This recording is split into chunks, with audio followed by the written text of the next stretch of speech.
గురుగారు అదేవిధంగా ఇప్పుడున్న చాలామంది జనాలకి తెలియని విషయం ఏంటంటే, మామూలు రత్నాలకి, అదృష్టం రత్నాలకి తేడా ఏంటి సార్ అసలు? అసలు రత్నాలంటే అందరూ ఏమనుకుంటారంటే నవరత్నాలనే రత్నాలు అనుకుంటారు. అనుకుంటారు. నవరత్నాలంటే 9 రత్నాలు. 9 రత్నాలు. 9 రత్నాల్లో అన్ని స్టోన్స్‌కి పాజిటివ్ ఉంది, నెగెటివ్ ఉంది. ప్రతి దానికి. ప్రతిదానికి 2 పాజిటివ్, నెగెటివ్ కూడా ఉంటాయి. నెగెటివ్ ఉంటది. ఆఖరికి ముత్యం అందరూ పెట్టుకునే ముత్యం. ముత్యం పడకపోతే మీరు పెట్టుకున్నారనుకోండి, మనిషి నీరసం అయిపోతారు, టీవీ ఎదురుగుండా కూర్చుంటారు, మీ పనులన్నీ వదిలేసుకుంటారు. ప్రతీదీ పోస్ట్‌పోన్ చేస్తారు. పగడం ఉందనుకోండి, పగడం మామూలుదే. ఆడోళ్ళు ముత్యం పగడం మెడలో కంపల్సరీ రెగ్యులర్‌గా ఏసుకుంటారు. పెట్టుకుంటారు. ఎవరిని సంప్రదించను కూడా. కామన్ కాదు. కామన్‌గా. శాస్త్ర ప్రకారం పెట్టుకుంటారు. ఆ! పెట్టుకుంటే అది మీకు పడలేదనుకోండి, ఎమ్మటే అందరితో పోట్లాడతారు. 10 సంవత్సరాల నుంచి పని చేస్తున్న మీ ఇంట్లో ఉన్న నౌకరుతో పోట్లాడతారు, మీ ఆఫీసర్‌తో మాట్లాడతారు, మీ ఇంటి పక్కనోళ్ళు, మీ భార్యాభర్తలు కీసులాడుకోవడం అన్నీ స్టార్ట్ అయిపోతది. అందుకనే ఆడవాళ్ళకి ముచ్చు పగడం వేస్తారు. ముచ్చు అంటే శాంతి. వాళ్ళకి శాంతిగా కూర్చోవాల్సిన అవసరం వచ్చినప్పుడు శాంతిగా కూర్చోగలుగుతారు. పగడం పోట్లాటం, యుద్ధం చేయాల్సి వచ్చినప్పుడు యుద్ధం చేస్తారు. అందుకని ముత్యం పగడం వేస్తారు సింబాలిక్‌గా. అలాగే డైమండ్ కావచ్చు, కెంపు కావచ్చు, ఇయన్నీ కూడా ప్రతి దాంట్లో పాజిటివ్‌లు, నెగెటివ్‌లు ఉంటాయి.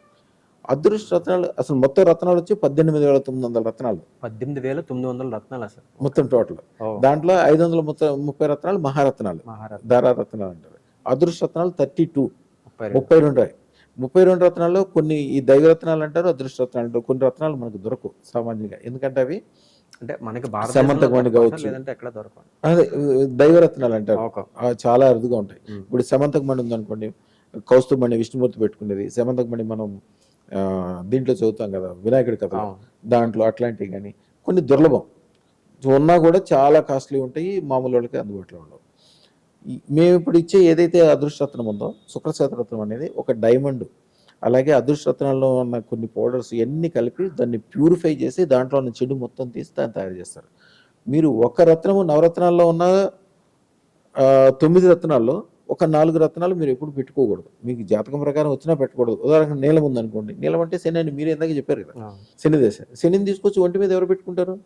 మీకు శనికి సంబంధించిన దశ ఉన్నా, మీరు అనురాధ నక్షత్రమైనా, కుంభరాశి అయినా, శని మీకు అనుకూలమైనా కూడా మెడలో ఇనప గొలుసు వేసుకోరు కదా, మెడలో ఎప్పుడైనా బంగారు గొలుసు వేసుకుంటారు.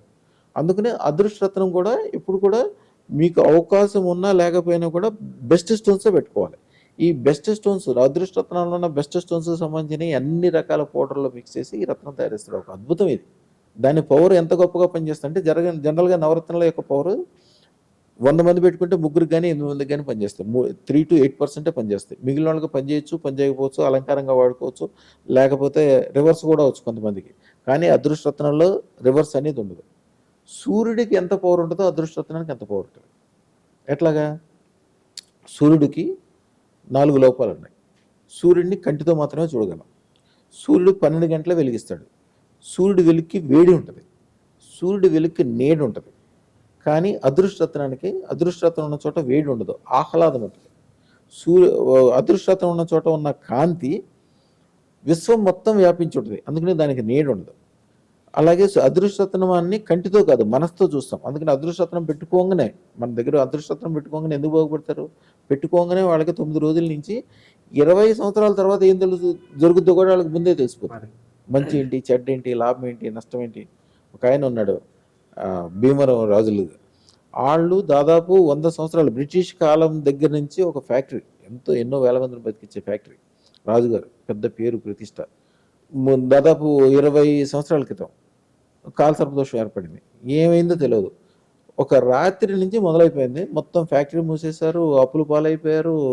వాళ్ళ అప్పుల కోసం వాళ్ళే దేశానికి ఎన్నో వేల మందికి భోజనాలు పెట్టి ఎన్నో గొప్ప గొప్ప వ్యవహారాలు చేసేవాళ్ళు. కాల సర్పదోషం ఎప్పుడైతే ఎంటర్ అయిందో మొత్తం జీరోకి వచ్చారు. వాళ్ళు ఏం చేస్తున్నారో వాళ్ళకే తెలియదు, ఎక్కడికి వెళ్తున్నారో తెలియదు, ఏం చేస్తున్నారో తెలియదు. వాళ్ళు అమెరికా పారిపోయారు. యాక్చువల్గా లిటరల్గా చెప్పాలంటే అమెరికా పారిపోయారు. పారిపోయిన తర్వాత ఎవరో తెలిసిన వాళ్ళ ద్వారా ఒక పంజాబీ అమ్మాయి ఉంటుంది అక్కడ. పంజాబీ అమ్మాయి యాక్చువల్గా మన దగ్గరకు వచ్చినప్పుడు అమ్మాయి శశి వంగపల్లి అని ఏదో బట్టల కొట్లు ఉంటాయి, దాంట్లో గుమస్తాగా పనిచేస్తుంది అమ్మాయి, పంజాబీ అమ్మాయి. మన దగ్గరకు వచ్చినప్పుడు అమ్మాయి వయసు 19 years. అమ్మాయిది జాతకం చూడగానే చెప్పాను, అమ్మ నువ్వు ఇట్లా కాదు, నువ్వు సొంతగా పెట్టుకో అంటే, నేనేం పెడతానంటే నేను ఇక్కడ ఇట్లా పనిచేస్తానంటే నువ్వు స్టార్ట్ చేయి అంతే, నువ్వు ఇట్లా స్టార్ట్ చేసుకో, అదృష్టరత్నం పెట్టుకో, ఇట్లా స్టార్ట్ చేసుకో. దీన్ని పేరు వ్యవహారం అన్నీ ఇచ్చేసాం. ఒక 10-15 నిమిషాలు అమ్మాయి కోసం కేటాయించి వివరంగా చెప్పాను. తర్వాత కరెక్ట్గా 2 సంవత్సరాల తర్వాత అమ్మాయి అమెరికాలో, మీరు దీంట్లో కూడా చూడొచ్చు, ఇన్స్టాగ్రామ్లో అమ్మాయిది పేజ్ ఉంటుంది, అమ్మాయిది దాని పేరు లక్షీరా కంపెనీ అమ్మాయిది. ఆ అమ్మాయికి ఇప్పుడు 5-6 సంవత్సరాలు అయి ఉంటుంది అనుకుంటా. దాదాపు అమ్మాయి 24 అట్లా వయసు వచ్చింది. లక్షీరా కంపెనీ అమ్మాయిది. పంజాబ్లో 3 ఫ్యాక్టరీలు ఉన్నాయి. అమెరికాలో చైన్ ఇంటర్నెట్లో బిజినెస్ చేస్తుంది. సంవత్సరానికి 100 కోట్ల రూపాయలు కంపల్సరీ రావాలని అమ్మాయిది మెసేజ్ కూడా చూపిస్తాను. ప్రతి సంవత్సరం అమ్మాయికి ఆదాయం రెట్టింపు అవుతుంటుంది. కోవిడ్ టైంలో అందరికీ లాస్లోకి వెళ్ళారు. ఈ అమ్మాయి బిజినెస్ డబల్ అయిపోయింది. అట్లా పాజిటివ్ అవుతుంది అనమాట. ఆ అమ్మాయి వీళ్ళకి చెప్పడం వలన వాళ్ళు వచ్చారు. వాళ్ళు కాందాని మొత్తం వచ్చారు. అందరూ వేసుకున్నారు. దాదాపు 15 మంది అందరూ వచ్చారు, వేసుకున్నారు. వాళ్ళకి ఈ డబ్బులు ఇవన్నీ లెక్కలేదు.